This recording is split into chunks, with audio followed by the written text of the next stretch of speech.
Damn it. All right, and we're live. Welcome to episode 6 of Fourth and Wrong. Today is April 15th, 2024. It's tax day, Chris. And in today's episode, we talk about the spring How games. to avoid paying taxes. How to evade taxes. Yeah. We talk about the spring games that have already taken place, standouts from those games. We talk a little bit about what we're looking forward to in the upcoming spring games. Talk some transfer portal. We got another window of transfer portals going on tomorrow, starting for 15 days. Also talk a little juice, a little OJ Simpson for that. We are finally on Twitter at Fourth and Wrong Pod. That's the number 4, Fourth and Wrong Pod. And on YouTube, if you search Fourth and Wrong Podcast, where we go live in the off season on Mondays at 8 p.m. Eastern time. Our live audience is certainly building. This is not a different studio. It's just the same room that I just keep circulating around. And so not in different studios. We had our first, was it our first or second podcast when we went to the Fourth and Wrong brand? We had over 1,000 live viewers on one of our episodes. We're at 11 right now, which is just a little far from 1,000, but we're getting there. You can also catch replays of the show on YouTube. And as always, the podcast version can be found on Spotify and Apple Podcasts or wherever you listen to podcasts. Chris, it's been 2 weeks since we discussed college football. A little bit's changed. There's been a lot of on-field play. I don't know that I would classify some of these spring games as actual games anymore.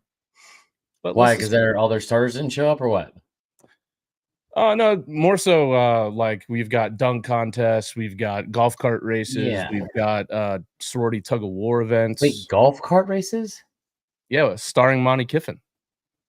First off, no part of that is safe at all. For Monty, especially. I thought I just misheard you because, I mean, go-kart racing is fun. Golf cart racing sounds super, super white. Like that is, I mean, listen, we're talking a lot of taxes today. We are brought to you, as always, by our good friends at H&R Block. Not the one you're thinking of. It is just the one located next to the Kroger and the Sushi Palace off of Briarcliff Road. If you are looking for a way to get out of your tax liens or your bad credit, H&R Block will help you just block the IRS's number. So make sure you go check them out today. Oh, that's sick. Shout out H&R Block. Also sponsored by Turbo Fax. Not TurboTax, but it's just a quick way to fax in your taxes if you want to e-file. So you go to that website, turbofax.com. TurboFax. Are you excited? Like, what did you go to the game? The A-Day game? No, I was at a cabin all weekend. Cabin. And it was a lot of fun. It was one of Allie's friends' 30th birthday, actually 2 of their friends' 30th birthdays. And since I'm also very young and fun to be around, we went to, it was like, I guess it's Blue Ridge. Yes, that is a city. Yeah. So I was there. It took us 5 hours to get to Blue Ridge. From where? Exactly. Very, very an appropriate and reasonable first follow-up question. It was from Atlanta, so it should have taken an hour and 44 to an hour and 50 minutes. Just like my college, we managed to get out of there in a shade under a decade, and it took 5 hours. Do I bother asking why it took 5 hours? No, it's like a string of bad luck. There's like a bunch of just different shit that we ran into, like traffic and stuff like that. And then we were trying to go pick up liquor for the house at a liquor store, so I Googled liquor stores in Blue Ridge, and there were multiple that were listed, but they were all like fancy wine shops. Like too many fancy wine shops, to be honest. In that small town. Blue Ridge is definitely a fancy wine shop kind of town. There is a great place going out towards Blue Ridge called Appalachian Beverage. It looks like a giant warehouse on the side of the road. Yes. That's where we went. Oh, good. There you go. Shout out another sponsor. Did you obviously you landed them as a sponsor that day because they are sponsoring this segment. Sponsored by we actually caught a couple this weekend. I went on a sales trip. There was my favorite part of Blue Ridge is there's multiple like business names that it's just like somebody was like, okay, top of your head, just think of a random word, go. We're going to put an and, like an ampersand sign in between that, and then think of another one. I saw drug and guns. There was multiple drug and guns stores. There was one place just called the Trump store. It was just Trump stuff. Yeah. I'm sure it does well up there. probably kills. And then it's right across the street from the indoor firing range. And then there was another one that was called like Pet Adoption and Zipline or something. It was like, what the fuck is happening in this place? Yeah, it's always that sign, McKaysville Drug and Gun. Yeah. You're like, It was okay, McKaysville. kind of want to stay, just kind of stop in, see what we can see, you know, maybe pick a little Allegra up. It's been allergy season, and then maybe we pick up a 9 to see what we, you know. If you're confused about how to make meth, make sure you head up to our friends at McKay's Drugstore in McKaysville, Georgia, right across the street from Tennessee. Yeah. Call 1-800. I don't get. All right. What if that was just a lot of show this time? A lot of sponsors. We didn't go last Monday. I was at the Masters. Fuck off, dude. Yep. By the way, this has not been brought up by multiple people, so I feel like I can bring it up, even though it's irrational. You do a lot of stuff, Tyler. You do a lot of things, and I'm invited to none of them. So why don't you tell the people what's really going on here? Yeah, well, you don't live here, so that's tough for most of the stuff. That's not my best start for sure. And when you do come here, you inform me the day before you're leaving that you are here and you've been here. Yeah, I thought we were trying to keep it like fun, spontaneous. Yeah. That's fair. Yeah. So yeah, I went. Honestly, it was awesome not having a cell phone all day. It's probably been, I don't know, 20, 25 years since I've not had a cell phone on me all day. It's kind of weird. So that was cool. Got to see Tiger. First thing we saw when we walked in the gates was Tiger warming up on the driving range by himself. It was like just the sun was like barely coming up. It was very majestic. Yeah. Ran into a listener. I saw that. That was cool. It was very end of the day. I had some drinks. I had gone to the golf shop twice already. I thought it was a great time to stop by a third time on the way out of the not for drinks, but for clothes and stuff. Yeah, just hats and whatever I could find, really. I bet you had multiple because you probably got me one. Yeah, of course. So they stopped serving beer at 5 at Augusta National. And beers are $6 now. So I don't know who we want to thank there, but maybe we won't. Bin Laden. Anyway. Yeah, but it's still $6 for a beer is pretty incredible. And so when you get there at 7 a.m. and you leave it basically like 7 p.m., it's a long day. Yeah. And it is around 7 p.m. when I ran into one of our listeners. So it had been a long day. So shout out Warren. I was coming out of the bathroom for about the 18th time in the last 2 hours before we left the course. I hear T-Huck. I was like, oh God, who is it? Who is it? And it was one of our listeners. And he's like, listen, he claimed that me and you got him back on Twitter. Like our show got him back on Twitter. He had quit Twitter for a while, which is probably a good thing. I actually feel bad for that he got back on. Somebody saying that I was a part of getting them back onto social media is the upset of the century. Yeah. So that was cool, man. And actually he happened to be there with somebody that I used to work with, which was totally random. Wow. So it was cool. But yeah, when you're with a group of a bunch of people and you don't have cell phones and people start to wander around, it becomes difficult to find each other on a massive golf course. That's how the first golf was ever played, Tyler. People forget that. That's why they do it at Augusta every year, because that's where golf started. But seriously, though, Scotty Scheffler's like kind of I felt like he didn't even play that well, and he just destroyed it. He is the definition of like, when I want to turn it on, if I have to turn it on, I will. Yeah, he's numbers wise, he's about as close to Tiger as you're gonna get. Like this little stretch he's on. I mean, he won the Players, and now he's won the Masters. Last year, I think he won his second time he's won the Masters. He won the Arnold Palmer, I think, for the third time. I mean, this dude is incredible. Yeah. So it's weird though, because it's like he's so boring that it's almost like it like, I don't know. It kind of like Tiger was so fun to watch at the same time as being dominant that like everyone was drawn to him. Scotty's really not that way, at least yet. I mean, you would think that in year whatever he's in, that he would be less camera shy now, but that has not changed. I will say one of my favorite parts is when they brought that fucking ogre at the amateur and just had him sit on the end and not talk and say a word, just be there. That was fun. Also, the picture of Jelly Roll. Like Thursday morning, I wake up and there's a picture of Jelly Roll next to Jim Nance and SVP, and I was like, that has to be photoshopped. It has to be. It's just the weirdest thing. By the way, in golf, like, why did it just become a normal thing that we say amateur? Like, I don't ever say that in my normal life, but when we talk about like the U.S. amateur, it's like, why do we do that? I feel like that has happened a lot, and I feel like British people have really clung on to the letter U because they started putting it in like words like honor and shit like that. Oh yeah, color. You know what I mean? I don't like that at all. Yeah. So yeah, that's Masters talk. Yeah. So shout out Warren. Did you enjoy watching it this year? I felt like It was. I thought it was gonna get good on Sunday, and I then did like too. everyone just started shitting the bed, and Scotty was just like pretty consistent. I mean, he did birdie a couple, on the back end, but yeah, just it. I don't know, man. And now did you see the rumors that Rory might be going to live now after all the shit he's been talking, and like he was the face of the PGA, which I don't. First of all, I don't blame him because like they Yeah. threw him totally under the bus. Who But did the PGA? PGA, they were like, he was basically the face of being like, we're going to stand against this. And then without even consulting with any of the players or anything, they made a merger deal with Liv. And he was like, oh, cool. So we like Liv now. I hope And you he was guys like, don't live. You know what I mean? yeah, I'd be pissed. that was pretty sick. I'm gonna get kicked off Twitter again. Yeah. But I don't know if you got a chance to watch the Full Swing documentary on Netflix. It's I heard it's good.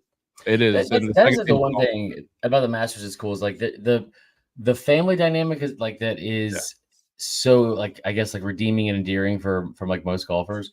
But what was weird this year was like one like so a lot of the golfers didn't finish on Thursday, right? And specifically 4 of them from the SEC didn't because I was making that graphic and trying to update it.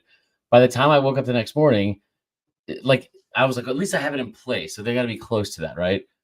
They had all finished their rounds and they had like 3 of the 4 players were 9 over, like on the last 8 holes of the first round.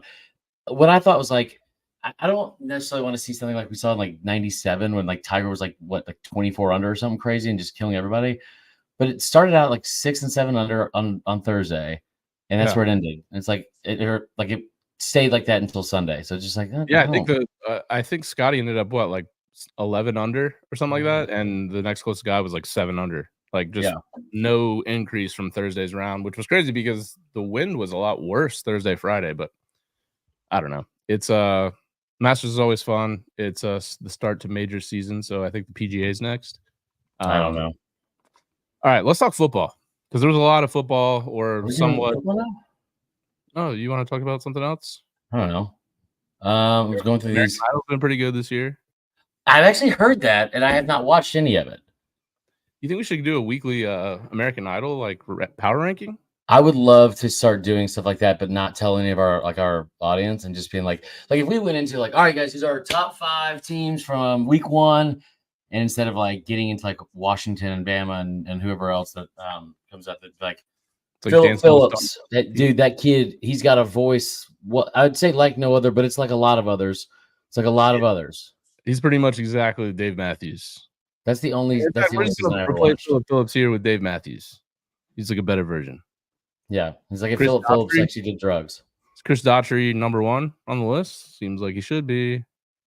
I mean, first off, I got a text the other day, like 3, like this is all like 30 minutes apart. I got a text from a buddy saying, "Dude, we got 172 days of college football season, like almost there." And I was like, "All right, well, we're not."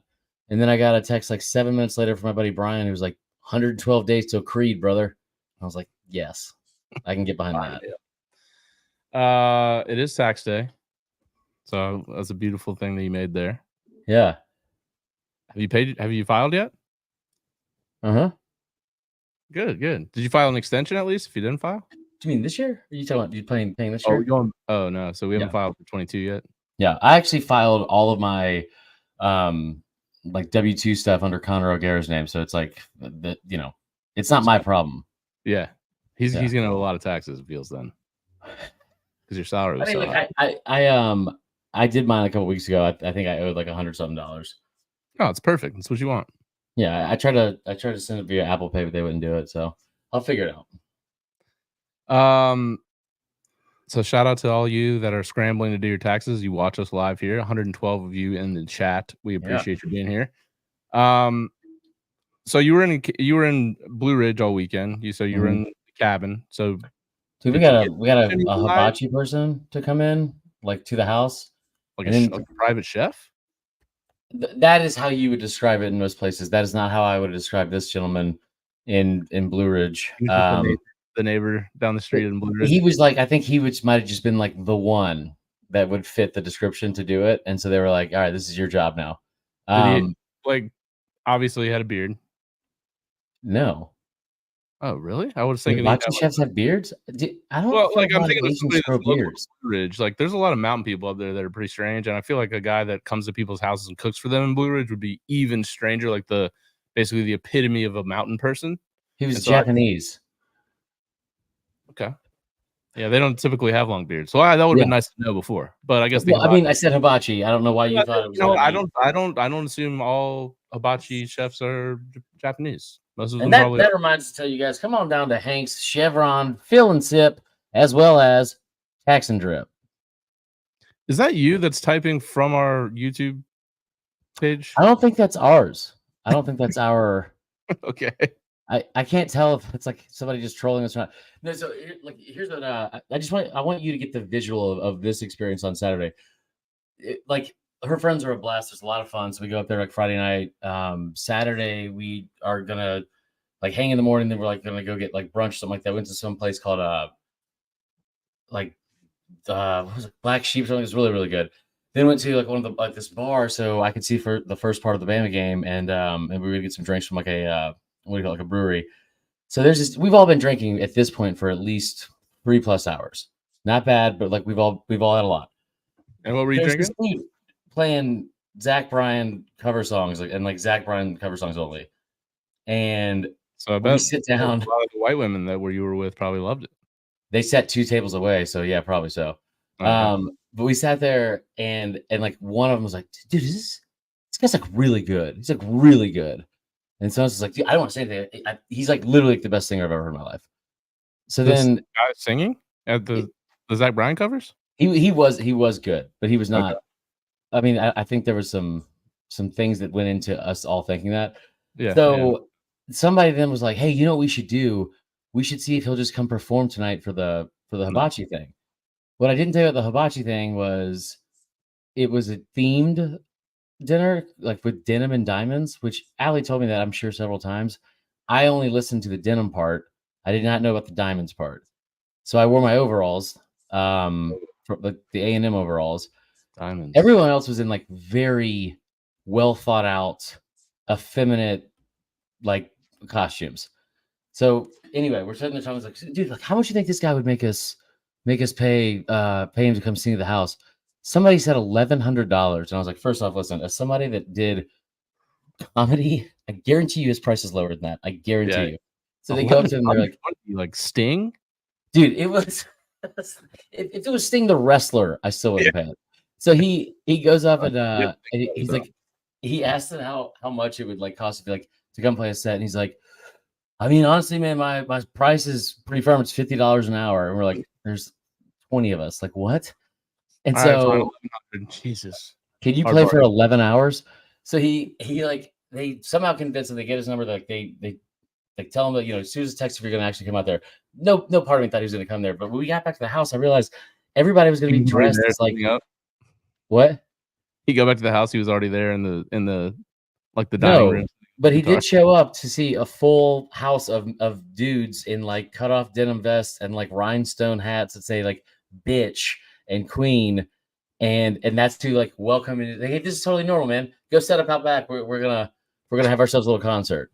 We're just gonna do some stuff inside first. In a couple, I honestly, the person I actually felt bad for was the hibachi dude, because that guy's always got to be the center of attention, and he's just getting upstage. He's over there. She's doing the choo-choo train, and everyone else is singing Wonderwall in the backyard. Starts firing shrimp at the guy's face. Oh, anyway, all right, let's talk sports. Wait, all right, why was sport the wrong band? What happened? Because he started accusing us of taking the name, and he was a real person? Yeah, and then he said bruv, which I don't know what that means, but I think it's like. Well, I will say this. I don't know if he's still listening. That was genuinely not something that we did, so I apologize if it came off that way. I will also tell you, if you had the name, which it looks like you did for 3 or 4 years, and that's the fucking graphic you chose to go with, you know, you had plenty of time. Yeah, it's if you want to have competing pods and see if we can beat your numbers in our first 6 episodes that you've ever That's why I had. kept asking about the numbers.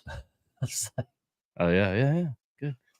All right. So Ole Miss, like I said, they had a hot dog eating contest at their football game. They played 7-on-7, in which Jackson Dart participated in a backwards hat. I like that. That's cool. So yeah, you had the hot dog eating contest featuring Joey Chestnut. So Flew you know how Chestnut that came over. about? Kiffin just DM'd him, right? And Just DM'd him. so should we DM Kiffin? I feel like he's like things go down DM with Kiffin in more I ways. mean, for sure. I don't know if we should start doing that. What's up, Harry Legee? But yeah, that's wild. It's wild that he even admitted it. Because, by the way, I don't know if he knows this or not, but like Lane, you have all the resources at your disposal for somebody to actually get in touch with that guy. Yeah, but the DM worked. Like I said, golf cart race featuring Monty Kiffin. Students over 21 were allowed to bring alcohol into the stadium. Really? Yeah, that part was. There was a slam dunk contest on the field featuring football players. Mm-hmm. So I don't think we learned a ton about Ole Miss. Yeah. My question to you, though, all jokes aside, do you think this is like Kiffin being like, I'm not going to let some of these backups that I want to hold on to get any good tape on film because they're going to hit the portal? So I was like, this was the one thing that I was gonna ask you about and then shut up for once. Because the whole thing is just so confusing to me because I think it's cool to an extent and like they have a lot of fun things and I'm sure the fans liked it, I guess, right? But like you only get 15 practices, right? I don't think Ole Miss is a place like if this was Bama, if this was Georgia, if this was like Florida, or some places like that, like where the fans are a little bit crazier. The first time you show signs of weakness in the season, they are going to be bringing up the fact that you chose to have a field day like you were in fucking 5th grade instead of having a spring practice. I think it's cool for the kids obviously love it and they like want to like participate in it. I would assume. Yeah. I don't think if this was a one-off that he had done, like it'd be like, oh, that's a cool concept, good for him. Like if it's like a, for lack of a better example, like at a uniform day or like you get to wear something fun to school or something like that. That's one thing, right? Yeah, like you can do the same thing over and over. If you surprise the kids, hey, by the way, guess what? No scrimmage today, no pads. Let's enjoy ourselves. But that's not what happened. I feel like they're just fucking around all the time down there, just all the time. Like, yeah, I think about it in my own situation. Like if I drove 5 hours down to Tallahassee for the spring game because I was like excited to see the players and like Joey Chestnut's out on the field eating hot dogs, I'd be like, this is, I don't know. And you're way too far from like the action for it to be something. Like, what are they doing down there on that table? It just looks disgusting. That guy is going to town on. It looks like he's in Joey Chestnut. 41. Couldn't be. Just like the one SEC fan who doesn't have the internet and didn't know what was going on that day. I'm pretty sure only I saw Joey Chestnut out there. Let's see. Arkansas still in the SEC. Bobby Petrino era 2.0, kind of, OC there. Their heir apparent, I guess if you want to say it, to KJ Jefferson is this kid Talon Green from Boise State. That's a he good seemed to have a pretty good day. Jaquindon Jackson actually looked really good. He was the transfer from Utah. If you think back to the awesome Petrino offenses, they've got that power running back, and this kid's 6'2", 235. He had 3 touchdowns on the game, so I think that could be a good pickup. I don't know. What are you expecting from Arkansas this year? Like, what would be I think the creativity, man. I think the creativity on what they're able to do, because it felt like sometimes I feel like Arkansas, the way they were running their offense was like giving the ball. It was like a little league parent type of thing. Like my kid's hitting third, KJ Jefferson's pitching, and he's playing shortstop. Like, and he kind of was the whole offense, so he kind of had to be at times. But like, I think the thing with Bobby Petrino that he does, and this is what all good OCs do, and this is why I love Sark, this is why I love Kiffin. They find creative ways to get their playmakers in space. They find mismatches. They find like lapses in the defense and where your weakest and most vulnerable point is, like on the backside of a defense. And and they exploit the shit out of that. And then they can. That's just from like it's a standpoint of like, having the ability of like when like you're already kind of faltering, right, as a defense, you're kind of already on your heels.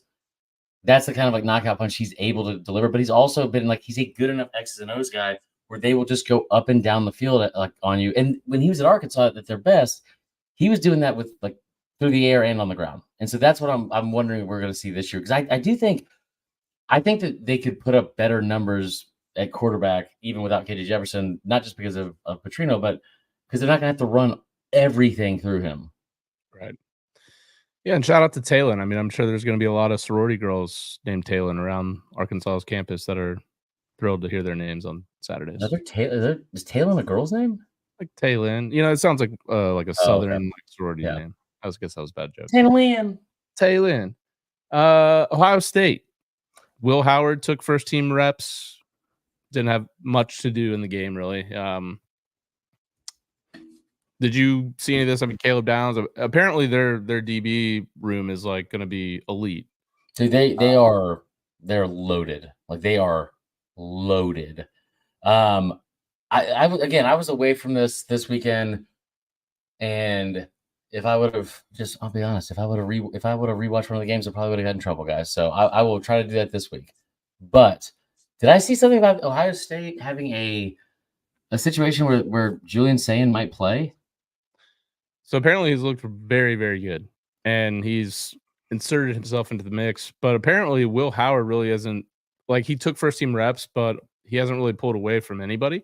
So I think this is actually a quarterback competition going into the fall. Yeah, good. Yeah, and I'm not sure if Sayin's going to win the job, but yeah, apparently he's looked really good. I'm sure we haven't seen Ryan Day do anything close to that before. Like that is it feels like what we usually see from Ryan Day in Ohio State is you have a loaded quarterback room with a lot of talent at every single age and level, but like it's usually who's waiting in the wings. Like there's a reason why Joe Burrow left, right? Mm-hmm. If Sayin came out in a year, because this is the hard thing for Ohio State. This is the kind of decision I think, we talked about Kirby had to do it a while back. Saban had to do it between Mac Jones and Bryce Young in 2020. Like it happens every once in a while. But like, do you run with the freshman that is like uber talented, all world? Is going to be a stud, right? Or do you go with the safer move of this guy might not have as many big plays. He doesn't have the same kind of arm and physical talents, but is he going to turn the ball over in a bad moment because he's 18? Well, I think you're going to see the same thing with Florida this year, maybe in a little bit different circumstance. But that's the clip right there. Ohio State and Florida are in the same boat. Right. Graham Mertz, obviously it's his job, but DJ Lagway is kind of obviously he was the number one quarterback coming out last year. Yeah. And if you're Napier, it's do you play him enough you're going to have a bad season, let's be honest, because of that schedule. And, part of it's the schedule and part of it's just the talent that you've really lacked in bringing in. But either way, do you play Lagway a lot to say, look, this is our future. This is the old era, and next year we start anew. Considering Lagway, apparently Napier and Lagway and Lagway's high school coach, they're all real tight. So yeah. Maybe that's Napier's saving grace. But what I mean is in this portal era too, you got to play these freshmen right at least a decent amount when they're freshman year. They're going to leave. Yeah, and that might not be the case with all of them. Actually, one of the things I did for the new job yesterday, I put together a clip of T-Bob Hebert talking about why he was wanted to redshirt his freshman year. That's what I wanted to do. I wanted to get bigger and stronger and all that kind of stuff and develop for a year. You don't see it as much anymore. How'd that go? I got into the best shape of my life. Thank you very much. And I was way better the next year. It did work. It did work. Also, I was probably going to get redshirt either way, but it was nice of me that I got to be delivering the breakup message. I think that the thing with Napier, I'm interested to see what he's going to do with Lagway because I feel like this is going to sound worse than how I mean it, but Lagway is going to be a pawn this year for what do you call it, for Napier, because all the fans are going to want to see him. The fans are going to want to see him thereally. There's so much hype around the kid, and he stayed in a class where a lot of people are already leaving. All the negative stuff around Napier, about this is going to be his last year, blah blah blah. There's a way to win over a fan base, when they're already a little bit irritable and nervous because they're not where they want to be, and it's appeasing to them, and that this is probably the biggest way to do that besides winning football games. Yeah, I think it's gonna be tough to win football games in Gainesville either way this year. So I throw Lagway out there as much as possible, and just it's kind of like when Richardson was a freshman. He got in there and was electric, but he barely played.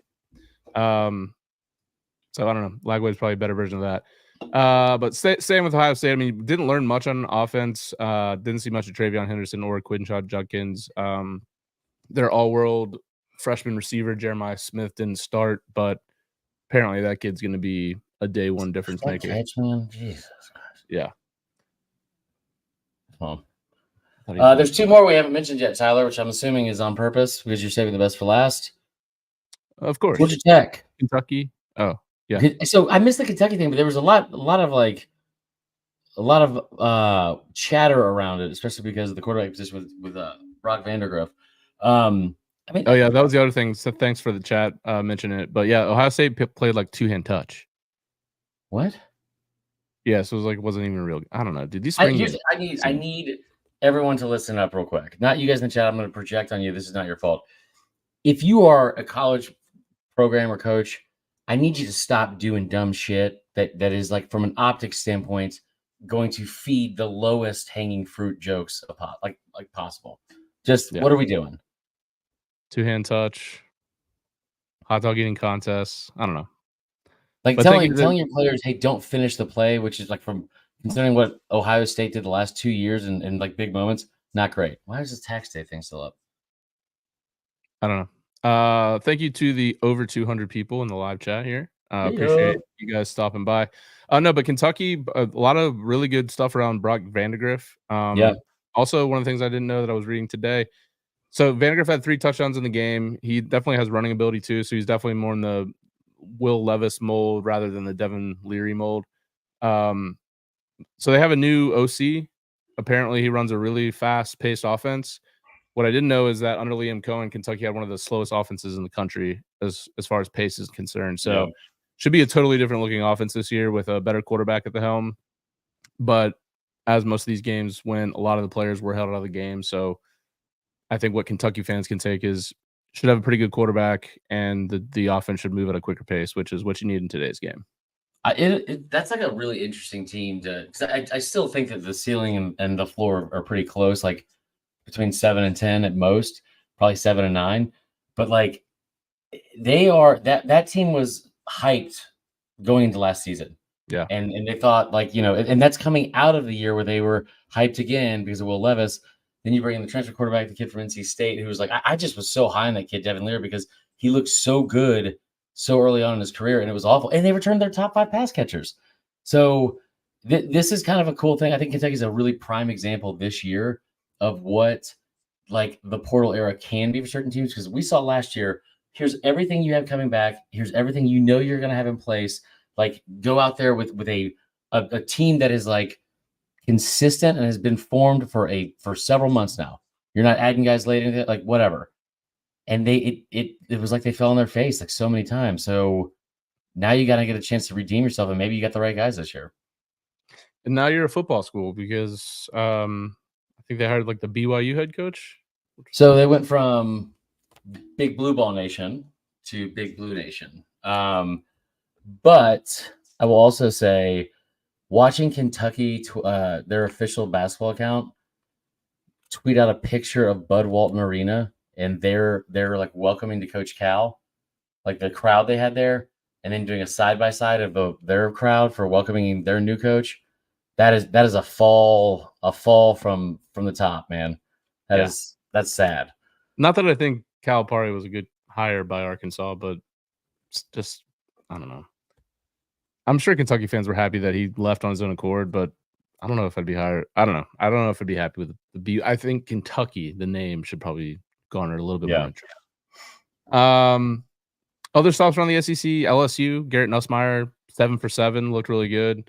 187 yards, 2 touchdowns. I mean, one thing you might be concerned about if you're an LSU fan is the DBs got worked. 371 yards, 3 touchdowns, no picks amongst all the quarterbacks.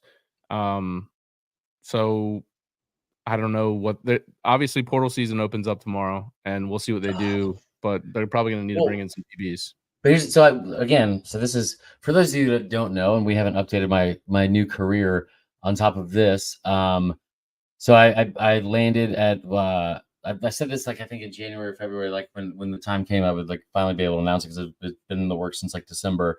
But I started working at ESPN Baton Rouge with Matt Moscona and those guys early last week. So now I'm just all tuned into LSU football, man. I did a several hour deep dive on the Saints and why they don't draft LSU players, which is basically just exactly like the Falcons do with TGA. But no, so here's the thing.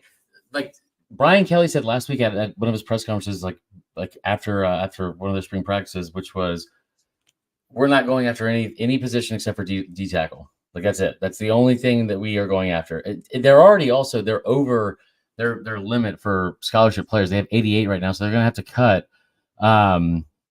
He's going to have to cut 85. What is happening? Like, the wrong pod is really angry that we have the same name. I think. No, we spell ours differently. Yeah, it's the number 4. Yeah, and the ampersand. We can change it to fit. We can change it to Stetson Bennett the 4th and wrong if you want us to. We can talk semantics later. But no, anyway, I think that like the thing I was most interested to see from LSU is I don't care about how the defense is going to look in the spring game, especially against that offense, because that offense is going to make a lot of people look stupid.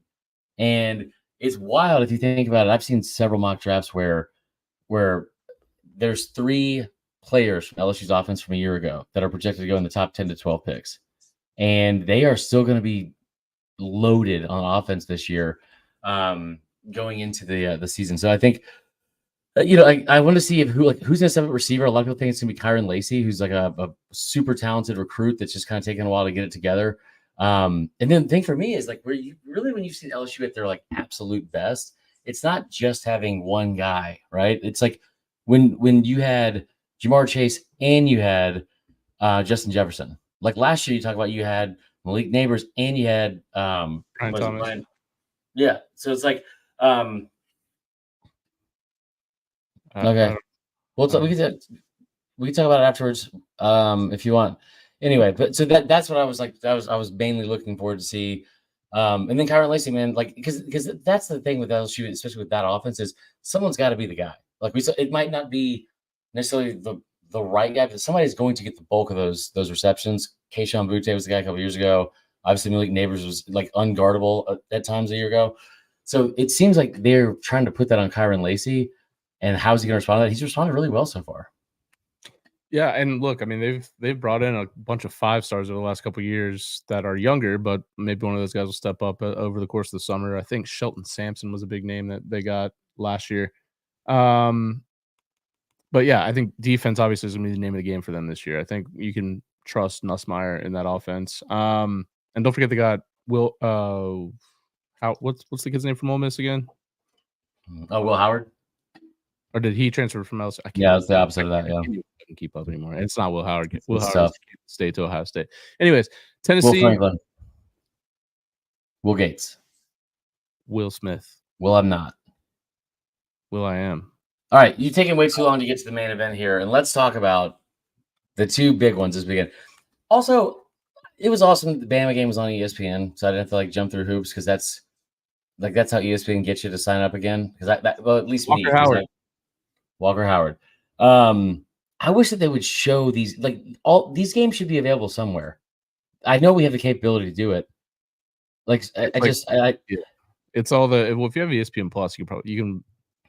They have like a billion things on a day that are just so random. Yeah. So you should get it for like a month. It's like $8. You're talking to me? Yeah. I have like 3 accounts because the whole point is like I'll get to a situation where I need to see something live and I'll either like forget my password or something and I just like freak out. So I have to like it happened at the Georgia game, like Georgia spring game 2 years ago because I was trying to watch the Bama one. Georgia, so I didn't get to see most of this, but there's a lot to be excited about with Georgia. I think like there's always a lot to be excited about with Georgia with the talent they have on that team. What I was mostly looking forward to is like how's the offensive line look by losing 2 pretty big pieces. Like Amarius Mims it started like 8 games. He's going to go in the top 15 picks in the draft, which is that's a pitch that Kirby will have in his pocket for the rest of his career. Right. And then obviously Cedric Van Pran at center. Like you lose both those guys. So how's ETN going to look? And then I feel like we've been waiting for not even just like someone, but like specifically Dom Lovett, Arian Smith, like to be like in their breakout era. And it seems like Dom Lovett like really finally had that moment. I didn't know Arian Smith was still in college. I'm not making this up, Tyler. Me and Connor did like a top 5 breakout players in 2019, and he was on mine. He's still there. Yeah. Yikes. Yeah. So he had 7 catches for 100 yards in the game. Carson Beck looked okay. I'm not worried about him. There's fans that were talking about controversy. I'm sure, but I don't think there's a controversy.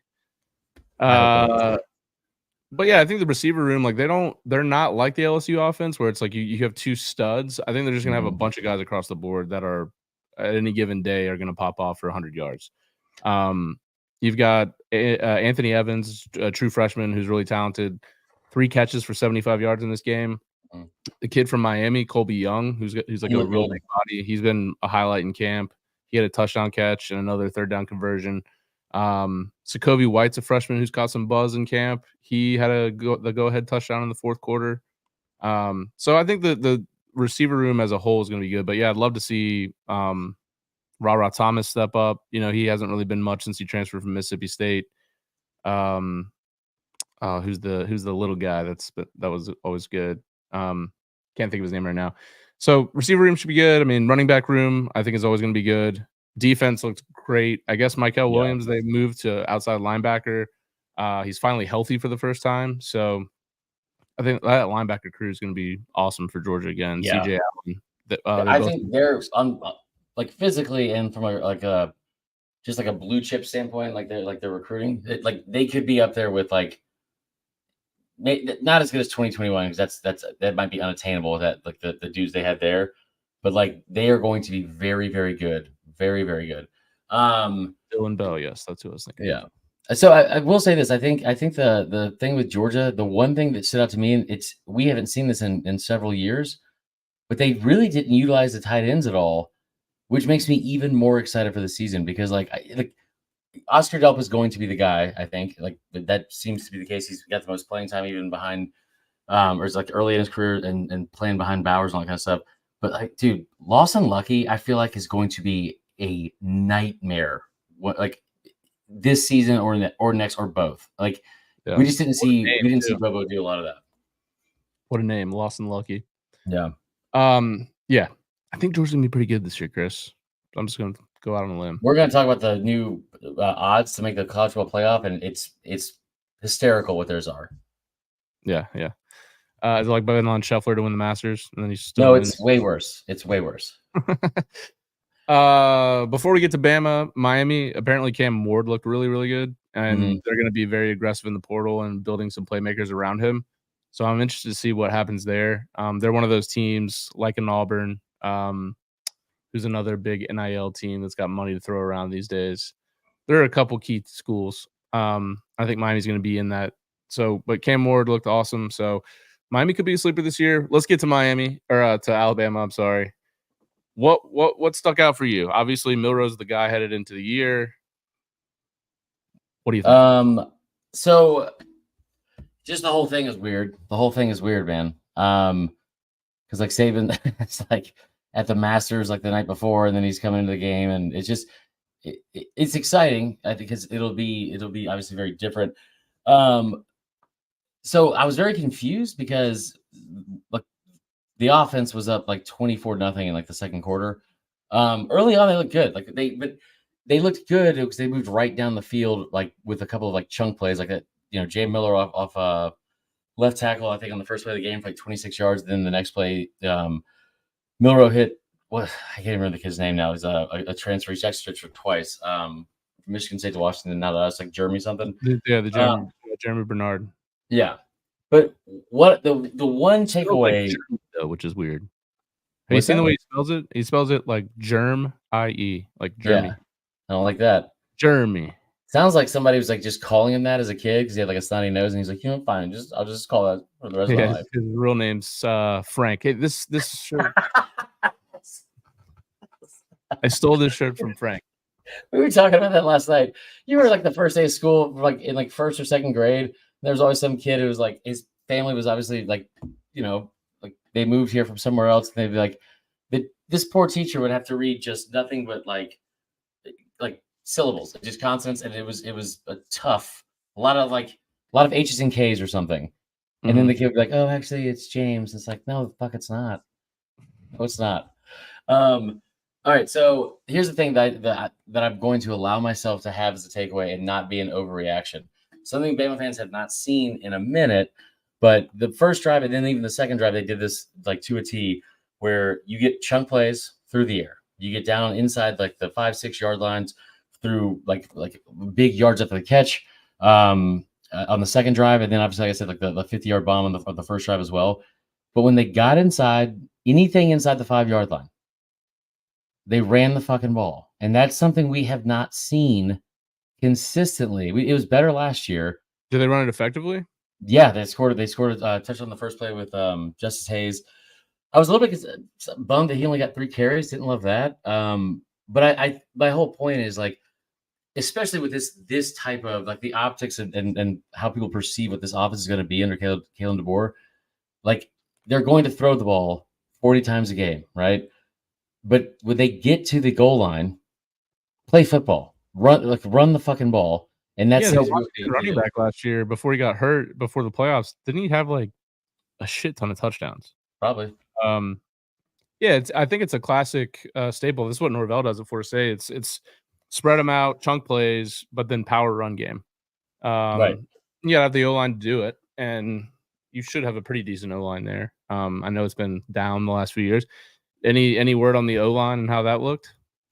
Well, I mean, they were missing like 4 starters apparently, so it's like it wasn't as bad as I thought it was going to be. Like I tell you what, I watched like the first couple of drives, and then I went to go be back and hang out with everybody. But they've got a lot of talent on the team. I think that it's going to be very interesting to see what they do with the portal, because this is the team that everyone is assuming like since January, because they had to sit there and fight with both their hands tied behind their back.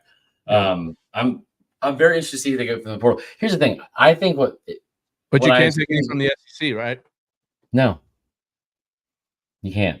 That kind of scares me a little bit about my roster. But well, I mean, we lost like a full starting 11 last year to you guys. No, what I expect is, and this is just my assumption, so it doesn't mean like it's what will happen. I assume that Kalen DeBoer is going to go get a bunch of dudes he probably has seen film on that are like a diamond in the rough type thing, like from like non-household names yet. He needs to go straight to Oregon and Utah. Like, I agree. I would love. Where he should go is Arizona. Yeah. But I would love if they got like one big name in the portal, not Caden Proctor, not that one, but like Caleb Downs. I would do unspeakable things for Caleb Downs. I would. I don't even care. But no, that would be something I think would be a big win, because it would also continue to shut down. What's up, Jeff Rollins? Shut down the false narrative that he can't recruit. So. Yeah, I think it's Alabama is going to be one of the most fascinating teams to watch next year, just to see how it all unfolds in year one with DeBoer. Is it a transition into the worst thing I've seen in 17 years? I don't know. The picture I sent you earlier. Okay. Let me see if I can pull it up. So guys, I don't. Not as many people were as shocked by this when they saw it as I was, but I saw this today on Twitter, and it's an actual list of betting odds for college football teams to make the playoff, just not to win it, just to make it. Georgia fans, I know Harry Legee's in here, a couple other ones in here as well. You're gonna want to just stick around for a second, because I've never seen this. We've also never seen this playoff before, but I've never seen this.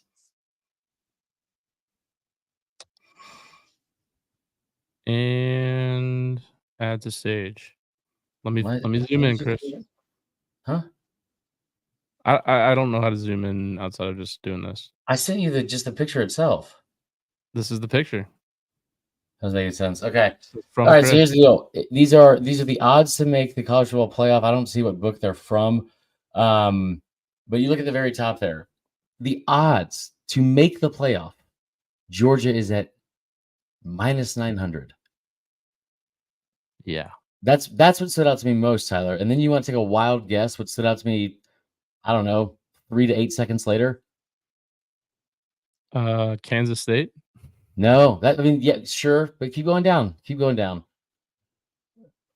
Well, I don't see Bama on there. When's the last time you've seen that? 2009, maybe.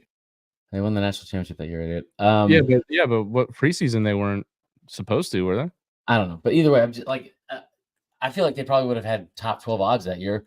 But either way, it's just, I was shocked. I was shocked. And it also, I will say, a very dirty part of me kind of like in the next breath was like, that's kind of cool that like it feels everything is more open, even though you look at the like how top heavy those top two are, because that's who's most likely going to take over the sport of college football now. But yeah, man, I mean, like I just assumed the social media guy made a mistake, but like that's the state of college football right now. Bama does not have favorable odds to make the playoff, and they're not even in the top. What is this, 12 to 14 to make it? So this is gonna be a really fun year. Yeah, considering it's a 14-team playoff, that's pretty shocking. 12. Or yeah, sorry, 12. Like it's pretty shocking that you wouldn't see Bama up there, but at the same time, I mean, you add Texas into the SEC, so that's another, and they have to play Georgia and Texas next year in the regular season. So I mean, and then you got Ole Miss there as well. That's taking a step up with the roster this year. So I'm not totally shocked that they're not in the top couple teams, considering it's and this is going to change, by the way, in the next as we move to maybe our next topic with the transfer portal opening up in the spring. There's a 15-day window that opens up tomorrow. So as a lot of you are listening to this podcast, it opened up today, April 16th, and it's open up for 15 days, I believe.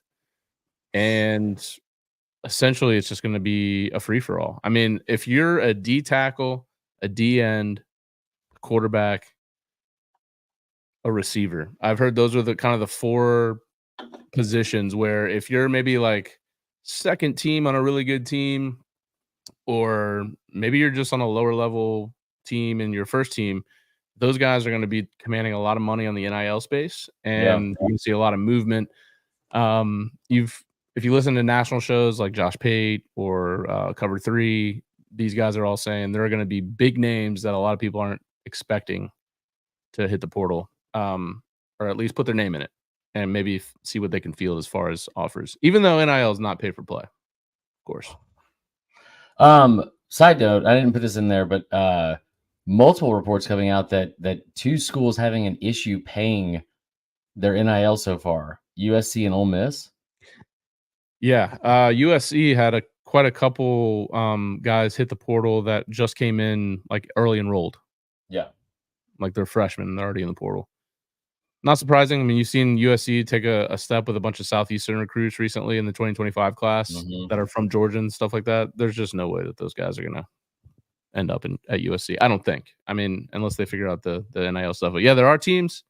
Miami might be one of them as well, I've heard. The NIL check doesn't quite come due every time. So, yeah, portal season. I mean, look, I hate it, but it is what it is. It's going to be a wild next couple weeks. So we'll keep you guys updated on obviously any of the big moves that we see happening. Real quick, one of the things that Pate said that is like when he said it like my initial reaction was like, oh, I didn't think about that. And then like after a couple of seconds, it's like, yeah, that of course that's what happened. That makes a ton of sense. Because like that's what this kind of era can breed with NIL stuff. He said he was talking to like several coaches like around the country to different places, and a lot of them had the same, feedback about like what's going on, and which was a lot of the guys that are injured in the spring like aren't injured, right? Like it's like that is also like, to be honest, like the Bama's quarterback situation with Ty Simpson there in the backup. There's a bunch of people that, of course, immediately after the spring game, we're already back on the Jalen Milroe shouldn't start train, and like actual media people saying it, because he was like 3 of 9 and in the spring game or whatever. But it kind of feels like some of these kids are also going to use this as a especially at a big school like Bama or like a Power 5 school. This is an opportunity where you get to kind of have like a showcase, right? And then like stick it out through spring, be a teammate. All of those things are positives. And then figure out who can sign you and put some money in your pocket and like get to a situation where you could probably start. Yeah. Which, I mean, ultimately that is a good thing for the players. It's just once they open up this idea of being able to transfer wherever you want as many times as you want, I don't know.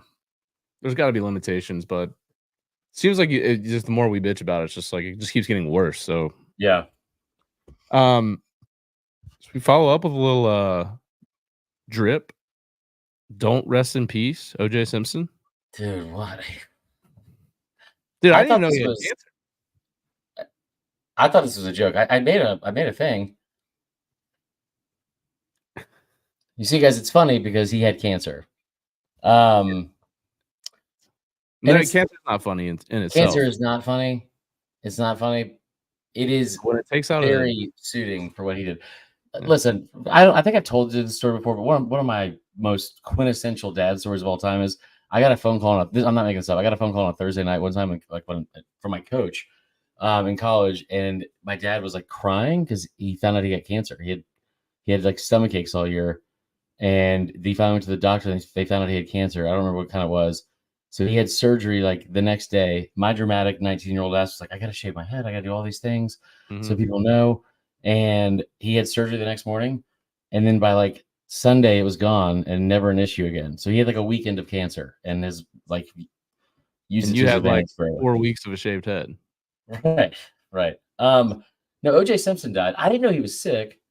Apparently he posted some things on Twitter. This is like I saw a lot of good memes that came out about this. A lot of people were I mean, listen, he murdered 2 people. I didn't know he was approaching 80 years old. Yeah. 76 years old. Yeah, he did murder 2 people. That was crazy, and he didn't even He have to murdered pay. 2 people. Yeah, he didn't have to pay any time for it. It was crazy. What dude, hold on. One of the things I've watched that doc like a million times, and it's so fascinating because of all the intricacies of like what led to that from all the different places, not just with him. What amazes me and like I will never be in disbelief whenever he's brought up is that as soon as his name is brought up, there are people that are still actively like, man, well, first off, he didn't murder him, he was acquitted. And it was like, right. I guess my main question every single time somebody says it is like, if it wasn't him, why have we never had a single suspect at all?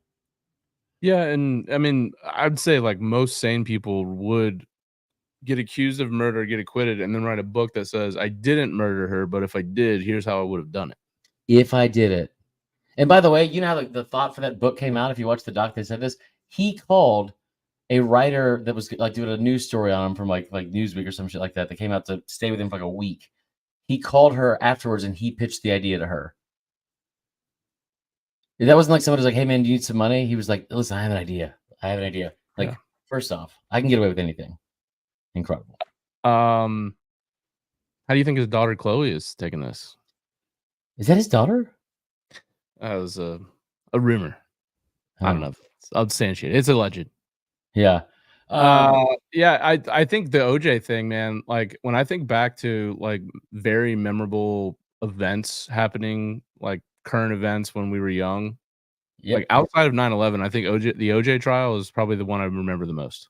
What you just said is one of the most uncomfortable stringing together of words I've ever heard, but it was completely fair and accurate. Yeah. I was really concerned where you're going with that. No. This was as serious as 9/11. So we're gonna get okay. I mean, like but it is one of those things. You remember where you were? I was watching Hanging with Mr. Cooper at my stepdad's house in Cut to the Bronco. Yeah, it was. I was pissed, man. I was trying to watch Holly Robinson Pete. But the whole story again, like I've watched that doc. Like I made Allie watch it like 3 weeks ago. It's just so good. It's done so well, and it's so fascinating. So where is it found? Netflix? ESPN. It's like it came out like in 2017. 30 for 30. It's called like Made in America, OJ Simpson. There's another one good. There's another one called OJ Simpson: A Study in Black and White. That's really good. But yeah, like that is. I mean, just and this is another event too that it would have been so awesome to have Twitter when it was happening live. You know what the weirdest part about OJ Simpson's life became, and like out of all the things, because besides the murder part, somebody said this and it made a ton of sense to me. For how fucking batshit crazy and insane and narcissistic and like sociopathic and horrible he was in real life, he was one of the most normal and like sane dudes on Twitter out of anyone. He would have been my first guess to be like, that guy's gonna say something real crazy. And he was just like, hey friends. How's everyone doing? Oh man. Yeah, so like I said, Drip, don't rest in peace. Yeah, he's the worst. All right, man. Well, go file your taxes. Well, No, hold you on, hold did. on. What's the last thing? We need to we'll look at this and we could. I'm gonna throw this out there. We probably won't execute it. We tried to do it last year, and it could just be fun, and we don't have to do it for the whole time. NFL draft is next Thursday. We It love the is. NFL draft, and I haven't seen the prop bets that have come out yet, but I know they will come out. Me and Tyler still talk about this like once a month, like our favorite prop bet, maybe ever, in any sporting event.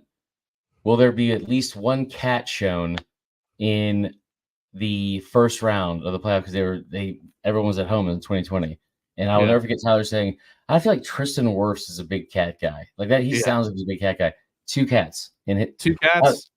And by the way, he was from Iowa. I just assumed that he was white, and he wasn't. So that Yeah. went into my thinking. Like you got a Tristan Wirfs. He's like this big ogre white guy from Iowa. He's probably got cats. You made money and broke stereotypes that night. Yeah, I did. Who else did we had? Something with Tua. I can't remember. We won a bet on Tua. I think Tua also had a cat, maybe. Oh, he got injured going to the stage, probably. Yeah. So yeah, we'll find our best prop bets and we'll get another show out. You said the draft is next Thursday, right? It's next Thursday. I mean, like we're kind of dumb. I don't think we're gonna do another show this week. Maybe I'll get Drew to come on and we can talk about the portal a little bit because tomorrow could be crazy or it could be nothing, right? With the portal. I mean, we'll know at midnight, Tyler. It's not like they're gonna start negotiating. So so stay tuned for that, guys. We appreciate y'all tuning in, like Tyler said. But next week we'll do a show on Monday, and then Thursday, the day of, or Wednesday night, the night before, we'll do a show. Previewing like round one of the what do you call it, the draft. I mean, I threw this out to Tyler. We don't have to do it for like the entire night, but like wouldn't mind doing a stream and doing like having a couple people on and like reacting live to some of the stuff. It does take a while. It does take a while for the some of the picks, but yeah, like what are we gonna do? But like with a 15-minute between picks, like what do we think we'll talk about? I'll do some stand up. Okay. Also, hey, maybe we can have some of the listeners in on video. I'm totally down for that. I'm totally down for that. We can have a free for all. Also, I implore everyone, if you are going to the draft, if there's a way you could sneak in a car horn, whoever is picking first, if that pick is not in at the 1 second mark, like as soon as the clock starts, because there's no reason for it not to be, that is the ultimate lay on your horn because the light is green in the turn lane, like deservingly so. Where's the draft this year? I think it's in Detroit. Okay. I don't think that's going to be a popular destination for folks to go to, but I could be wrong. Detroit's turned it around a little bit. I've heard that actually, but still doesn't seem like a place that you would really like just want to get to. Absolutely not. No. Everybody, Spotify, Apple Podcasts, 5 stars. Give us a review. If you've given us a review in the past on our previous named podcast, please do so for Fourth and Wrong. We'd really appreciate it. As always, we'll read the best ones on here. Shout out to the other Fourth and Wrong pod that is somewhat disturbed by us having the same name. Please reach out to us. We'd love to have a little friendly wager about who can outperform who or whatever. We're all friends here. We don't want to fight. But again, no. For Chris, I'm Tyler. We will talk to you guys next week. Thanks for tuning in.